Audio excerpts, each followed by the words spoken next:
नोंथांमोना नैबेयावहाय थाखो 9 आरो थाखो 10 नि फरायसाफोरखौ लानानै मोनसे सोलोंथाइ कचिं होनाय माबादा बेखेवबाय दा बेनि गेजेरजों मा फोरमायो? जों बेखौनो फोरमायनो नागिरदों जे हुग्राजुलि दख'रा दुलाराय बर' फरायसा आफादनि जानानै मिरु आरो जिल्लानि बिथोन हरनाय बायदि जोङो दिनै दख'रानि सिङाव थानाय इरागदाव गोजौ फरायसालिनि बे नब्लाङाव जोंनि ओनसोलनि गासै गंबा फरायसालिनि थाखो 9 आरो 10 नि फरायसा आरो फरायसुलिफोरखौ फ्रि कचिं होनाय हाबाफारि बेखौ बेखेवबाय। दा बेहाय जोङो बे फ्रि कचिंखौ जोङो 15 साननि थाखाय लानाय जादों।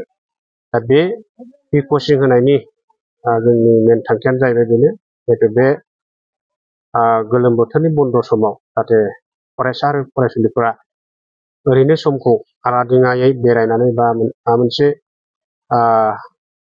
ओरैनो बेखाराव हगार हरालासिनो जाहाथे बे फरायनाय आरो लिरनायाव नांथाबनानै थायो। दा बेखौ नोजोर बोनानै जोङो थाखो 9 आरो 10 नि फरायसा आरो फरायसुलिफोरखौ सानफ्रामबो बेहाय फरायसालियाव दसे दसे फैनानै बे मेथ्स साइन्स आरो इंलिश ग्रामार बेखौ सोलोंथाइखौ लाफैनो हायो। बेनि थाखाय जोङो खाबु होनाय जादों। निश्चय जों आसा खालामदों बे कचिंनि गेजेरजों जोंनि फरायसा आरो फरायसुलिफ्रा बेहाय मोनसे मोजां सोलोंथाइ लानानै जाहाथे बिसोरनि फिउचाराव बे मोजां जानो हायो आरो आनजादफोराव मोजां नम्बर लाखिहैनो हायो आरो बिनि गेजेरजों बिसोरो मोनसे गियानखौ आरजिनो हायो बे कचिंनि गेजेरजों बेखौ जोङो सिन्था धारा खालामदों आरो बे हिसाबै जों बेखौ होनाय जादों।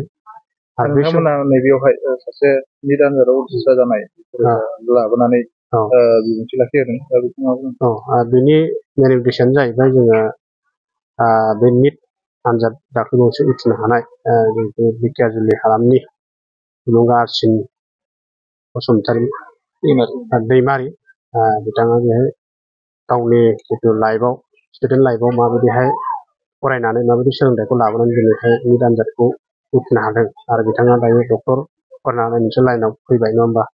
दा बेखौ माबोरैहाय जानो हानाय बेखौ फरायसाफोरनि गेजेराव फोरमायनानै जाहाथे फरायसाफ्राबो बेफोरबायदि लाइनाव थांनो हानाय बा माबायदि फरायनानै बोरैहाय मा जाहैखो बेखौ जाहाथे मिथिनो हायो। बेनि थाखाय जोङो बिथांखौ लिंहरनानै बेहाय बिबुंथि लाखिनो होदों।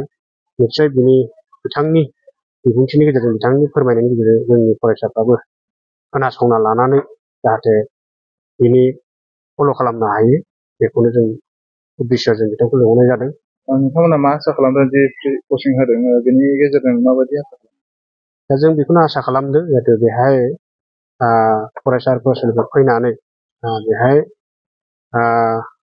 बे 15 दिननि गेजेराव निश्चय बे फोरोंगिरि फोरोंनायजों एसेबाबो बेहाय गावसिनि सोलोंथाइ जिउआव मोनसे रोंगौथिखौ लाबोनो हागोन बेखौ जों आसा खालामदों आरो आनजादफ्राव मोजां फिथाइ मोनहैनो हागोन बेखौ जों मिजिं खालामदों।